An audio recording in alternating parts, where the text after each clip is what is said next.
I would like to say one more thing about the Henry Nowak murder.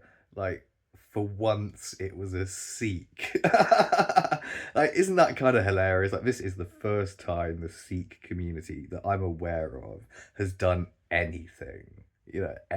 They've never had an act of terrorism, have they? I mean, the Muslims, yeah, they've done some terrorism. It's true, there's no denying it.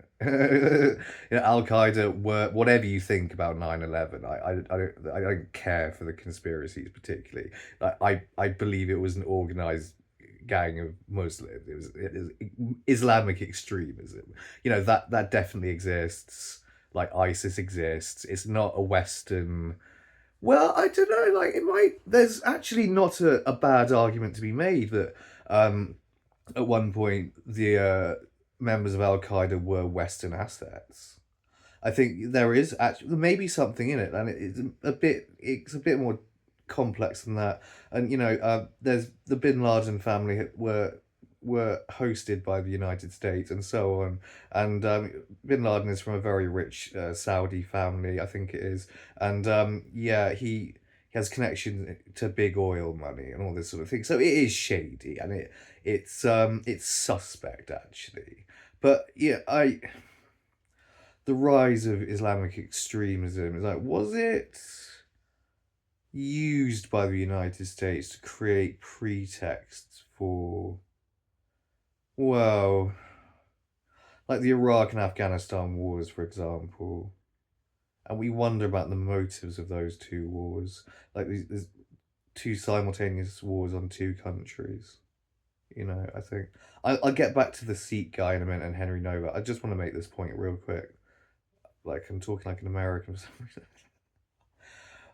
But yeah, I mean, what did the Americans stand to gain from controlling Afghanistan? Afghanistan produces 90% of the world's illegal heroin. You know, the legal stuff comes from, well, poppy fields, for instance, in the United Kingdom. We grow opium here for the medical trade. That is also part of British agriculture. There's some opium farming in the UK, and for painkillers, and yeah, we do that. But the illegal heroin, which is worth quite a bit more than legal opium, um, you know, that was controlled by they were guarding the poppy fields. United American soldiers, NATO forces were guarding the Afghan poppy fields at some point. And you can say what you like about the Iraq War and oil. Everyone at the time thought it was about oil, or it's somehow connected to oil. And some dickhead on American television went on the TV and said, "Oh, it'd be just cheaper to buy the oil than go to war." Well, it wasn't so much about that. It was about what happened to the oil prices. Since Americans already owned the oil with agreements with Saudi princes and so on. And yeah, it's what happened to the oil price. It tripled with the Iraq War. And a lot of people in the United States would have benefited from that. Like financiers, investment bankers, people such as this, Wall Street interests. So you can sort of follow the money, I think, with these conflicts. But yeah, Islamic extremism, it wouldn't surprise me much actually if the CIA had propped that up at some point. Maybe all these people who are screaming about it, like Alex Jones, actually do have a kind of a point, really. Even though there's some like nutty stuff sometimes. Some really, well, yeah. But the broad strokes of it are there. And say what you like about Alex Jones, he did expose Epstein Island, didn't he? That turned out to be the truth. That's good investigative journalism. That's what uncovered that. And now we all know things we shouldn't about people in power and of high influence in various parts of the business world and indeed the political world. I think I'm talking about Trump here. Because what's going on in the United States is quite crazy. And A lot of people are openly calling Trump a paedophile. But yeah, maybe he did, maybe he didn't sleep with an underage prostitute. I don't know. But then again, what else do you go to Epstein Island for? Yeah. And that's sort of what we have to wrap our heads around. But back to Islamic extremism. Yeah, it is a tiny proportion of Muslims. I calculated this. In the 4 million Muslims in the UK, it turns out to be like 0.0063% of them. And I had to say that to counter Douglas Murray, who, talks about, well, higher percentages than that. He was like saying, I don't care if it's 1% of Muslims, 5% of Muslims, 10% of Muslims. It's too many people. So yeah, if it's 1% of 4 million, it'll be what, 40,000 people. But that is a lot of people. We can't lock up 40,000. Well, we lock up a bit more than 40,000 people, but it'd be a hell of a lot of Muslims. But there's like 236 arrests under the Terrorism Act or something. That if they're all Muslims, then, which they wouldn't be, there'd be other people as well involved in that. But yeah, that was I did I posted that at some point somewhere on Facebook. Uh, I don't know, but yeah, a Sikh did something. For fuck's sake, like a Sikh killed someone. It's never happened before. That's why this is such a big deal. You know,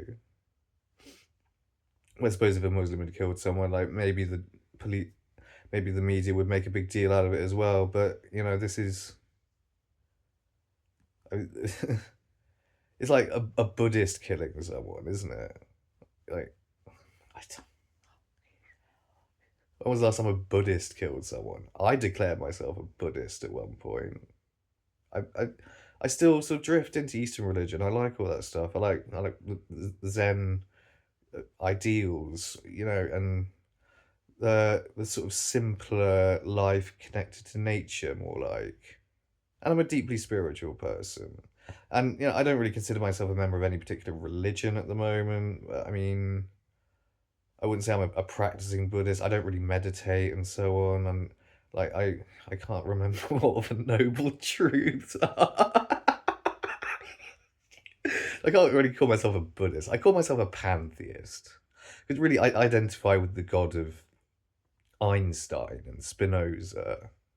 This idea that God is nature, basically, and that all religions are fundamentally nature worship, and that an awe and fascination with nature is deeply connected to our spiritual sensibilities, isn't it? And I think that is true for all religious people. And, the God of the Old Testament sending plagues upon Egypt and floods and all this sort of stuff. Like, well, if you just, yeah, the world, there are floods. There are big floods. They happen sometimes. That is possible. And I'm sure it derives from something in reality, actually, that the whole story of Noah. I don't believe a man. Well, they build boats. Like, when did we start building boats? I don't know. Thousands of years ago. And yeah, I'm sure at some point someone did build a boat for a flood or something, or used a boat, or tried to save the animals in the local area. Maybe even it's kind of true. The local animals, not all animals, I don't think, around the world. The known world possibly would have flooded at some point. Maybe. The Tigris and Euphrates basin. Or somewhere like that in the Middle East. But, mm, I don't know. I couldn't call myself a Christian, I don't think. What could I? I'm actually a confirmed Christian. That's the weird thing. Christians kill people all the time. Like, we start wars on other countries. Like, if the United States thinks of itself as one nation under God and all this sort of thing, explain Vietnam, explain Agent Orange and the napalm and everything else.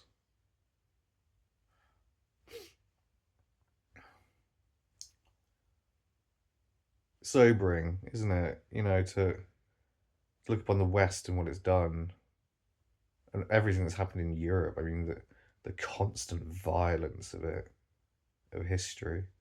The bleak things that have happened, particularly in the 20th century. You know, by far the most violent century that's ever existed. It doesn't compare to anything else. The First and Second World Wars, huge conflicts between between coalitions of nations, basically.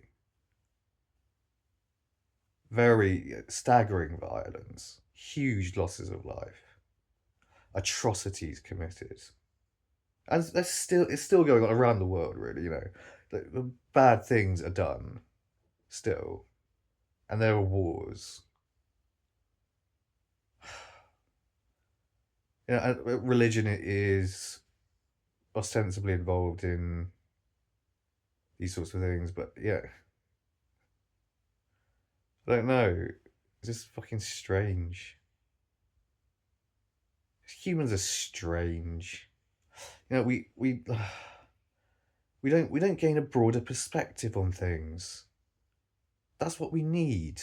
We need to recognize that we can't treat religion like a football team. Oh, I'm a Christian, I support Christianity, and yeah, oh, I'm a Muslim, I support Islam, and it's religion above all else. There are other religions. There's more than one. They can't all be true. Like, or maybe on a sort of level they can all be true. I don't know. I don't care. I need to wrap this video up. I'm not going to do long videos. 12 minutes is long enough. I don't care enough about the tenets of a given religion. So maybe I'm going to hell. But I don't know. Yeah, God is nature. That is clear, I think. That is pretty fucking undeniable. Because what else is powerful? What else is present? Where else does love exist? And what else is capable of knowing anything? I don't think nothingness can know something. But yeah, do I end it on a 13? That would be suspicious now, wouldn't it? I'll try and end it on 1313. I'll go doubly unlucky. Yeah, it's coming up. I've got to hover over the stop button. This really will be the end of it. But yeah, we can't let superficial differences divide.